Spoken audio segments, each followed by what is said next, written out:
Many years ago, I made a video titled The Most Disappointing Pokémon. In a nutshell, it focused on Zygarde and how Game Freak completely dropped the ball with one of their most interesting and inspired legendary Pokémon. With Zygarde's Gen 6 game being scrapped and most of its lore and mechanics being moved to either the anime or Pokémon Sun and Moon, neither of which seemed to agree on how to handle it, it felt like Zygarde was doomed to forever be one of Game Freak's most cursed legendaries. But of course, with the recent release of Pokémon Legends ZA, we did get some new tidbits of information about Zygarde. So, is he fully redeemed? Let's find out! But first, I have a question for you. Do you love Pokémon? I mean, obviously you probably do since you're watching this video, unless you just hate watching another ZA video, which is kinda weird, not gonna lie. But have you ever wished that there was a video game that combined monster catching, RPG exploration, and bullet hell boss battles into one epic game?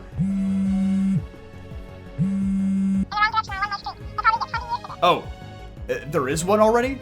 That's right, how could I forget about the sponsor of today's video, Alestral's Awakened. A brand new charming 2.5D pixel art monster catching RPG for both PC and Nintendo Switch. In the game, you can bond with elemental spirits, challenge divines, and explore titan temples packed with puzzles and secrets. You can even ascend and nexus your Alestrals into new powerful forms, and also hunt stellar Alestrals, which are alternate color forms with their own unique abilities. If you'd like to support this incredible project, backing is open until November 7th. And by supporting the Kickstarter, you'll get exclusive in-game unlocks, get beta access, and you can even become an NPC in the game. How cool is that? This is a limited time opportunity for a project with huge potential.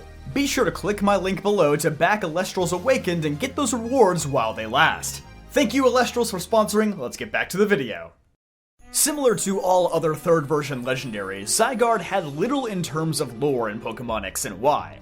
Much like Kyurem and Giratina before it, Zygarde is just another out-of-the-way capture at the end of a long optional cave. So at the time, all fans could do was speculate about Zygarde based on its origins. With Xerneas and Yveltal being the mascots of X and Y, before the games were even out, people could logically infer that Kalos was based on Norse mythology. And by that I mean like 3 YouTubers talked about it in separate videos and spread the word to like 1 million people. Whatever, semantics. With Xerneas representing the 4 stags who reside in Valhalla, and Yveltal representing the eagle that perches at the end of the world, many had already assumed that the third legendary would be the serpent Jormungandr, who encircles the entire world.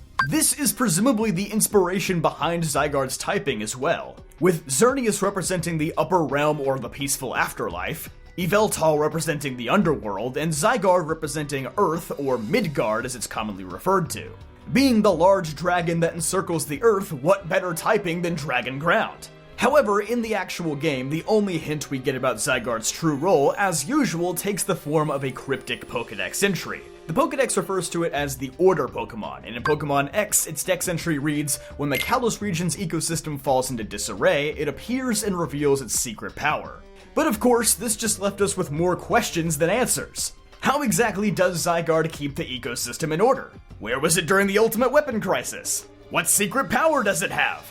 Land's Wrath is just bad earthquake, so it certainly can't be that. The only other info we had came in the form of data mining, where fans discovered that Zygarde had 2 unused signature moves within the coding of X and Y, 1000 Waves and 1000 Arrows. This fueled speculation that Zygarde would have multiple forms in the next game, similar to Kyurem, but not much else could be derived from this. This could also be assumed due to the fact that stat-wise, Zygarde was significantly weaker than Xerneas and Yveltal, only having a base stat total of 600 instead of 680. And so, X and Y came and went, and then the spring, and then the autumn, and then Omega Ruby and Alpha Sapphire, and then nothing! Halfway through 2015, there wasn't even a whisper of a Kalos follow-up. And it certainly seems too late to reveal anything now. That is until the infamous green blooper appeared. In a post-credit scene for the Japanese theatrical release of Hoopa and the Clash of Ages, many moviegoers reported seeing a mysterious green blob Pokemon. For days, all we had were a few sketches to go off of. Some good, and some that belong in a museum. This was speculated to be everything from a Gen 7 grass-type starter to a Dunsparce pre-evolution.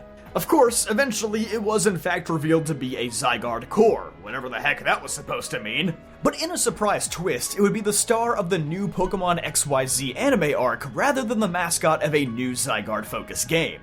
Alongside it, we would also get the 10% and 100% Zygarde forms, whose inspirations also came from Norse mythology, with Fenrir and Hel, the siblings of Jormungandr, serving as the inspirations. And while the anime went through Zygarde's mechanics and how the cores and cells works to assemble new forms, it still left a ton of people wondering what Zygarde's original role was meant to be in a Kalos-focused game.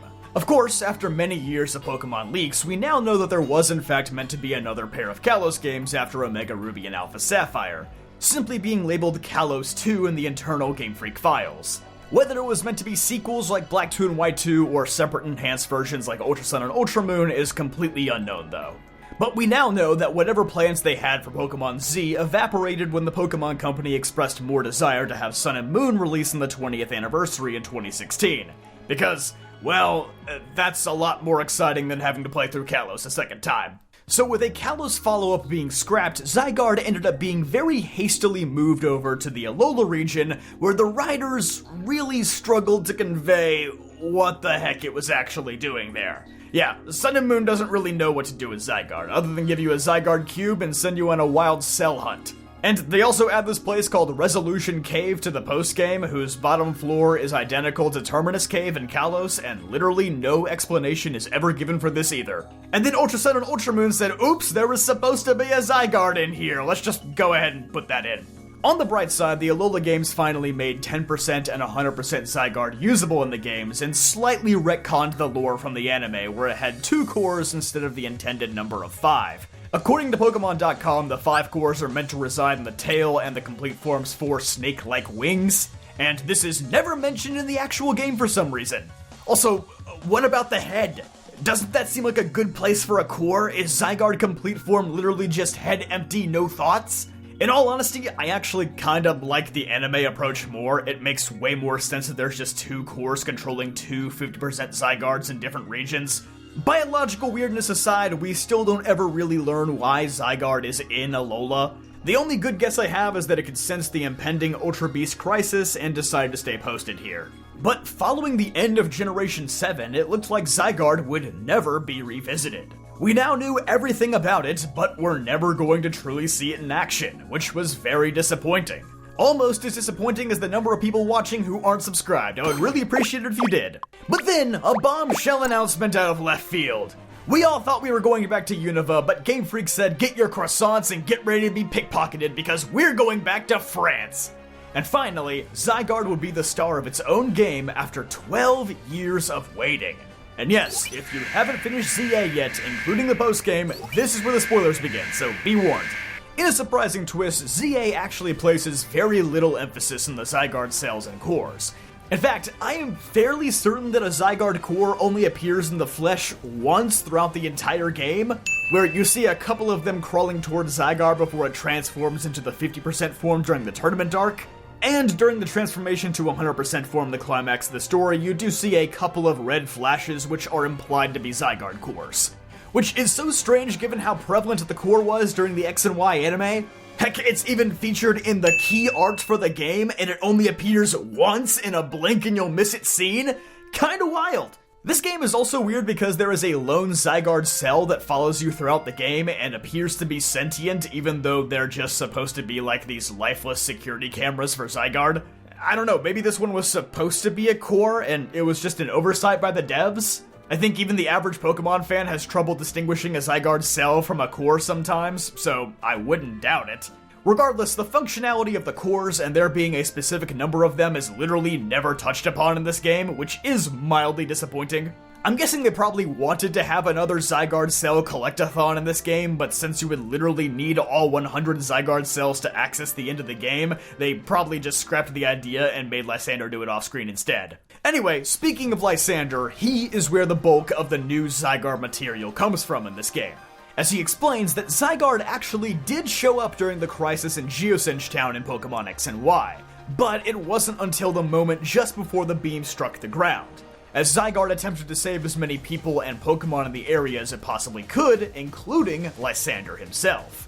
I find this twist kind of funny though, because Zygarde's Pokedex entries have always talked about how it neutralizes those who threaten the ecosystem without a shred of mercy, and it actually does just that to Lysander in the anime.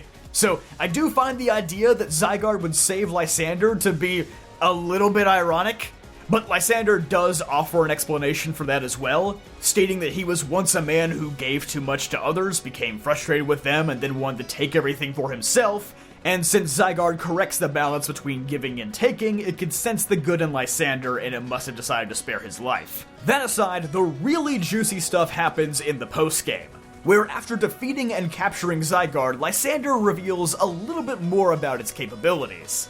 He says that after Zygarde protected the people and Pokemon of Geosench Town, its cells split off to various regions around the world to recover. He also reveals that Zygarde cells do not merely monitor the ecosystems of other regions, but they also absorb and bring those regions' powers back to Zygarde when it reassembles itself. He then vaguely remarks on how Mega Zygarde's Nile Light attack resembles one of the Z moves from Alola, and they are admittedly very similar. Nile Light's base 200 power, 100% accuracy, 0 drawbacks, and the way it ignores fairy type's immunity to dragon almost makes it a direct reskin of Necrozma's Light that burns the sky. The only difference being that it's a psychic move that ignores dark type immunity. Which means it is time for me to put my lore keeper Toby conspiracy theory tinfoil hat on. I love you, Toby. This isn't a diss, by the way. Through AZ's note left to the player at the end of the game, we know that AZ also witnessed the Darkest Day event in the Galar region, which coincidentally also happened 3,000 years ago, possibly just after the first firing of the ultimate weapon in Kalos. I highly doubt this was just a throwaway line meant to show how old AZ is, because we already knew that this man was old as dirt. So, what if the Darkest Day was triggered due to an excess amount of energy in Galar pouring over from the Kalos region's ultimate weapon?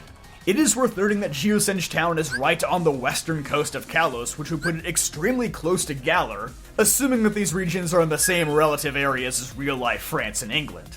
With Eternatus overloading on energy from the ultimate weapon, it inadvertently triggered the Darkest Day phenomenon. Something that Zygarde was unable to stop because it literally didn't have the power to do so yet. Do you see where I'm going with this? I'm saying that it's highly likely that Zygarde's complete form could very well just be a variation of a Gigantamax form, which of course were born during the Darkest Day. I mean, just look at Zygarde complete stats next to Zygarde 50%. Aside from its speed dropping 10 points and it gaining 10 points in special attack, the only significant change is its HP absolutely skyrocketing, similar to a Dynamax or G-Max Pokemon. It's very possible that Zygarde learned how to create its own makeshift Gigantamax form by having its cells observe the crisis in the Galar region and bringing that power back to it. This explains why Zygarde couldn't stop Eternatus during the Darkest Day. It literally did not have a complete form yet. Then, fast forward to 3,000 years following the Ultra Beast crisis in the Alola region, the cells that had learned about Z-moves were able to bring the Nile Light technique back to the host.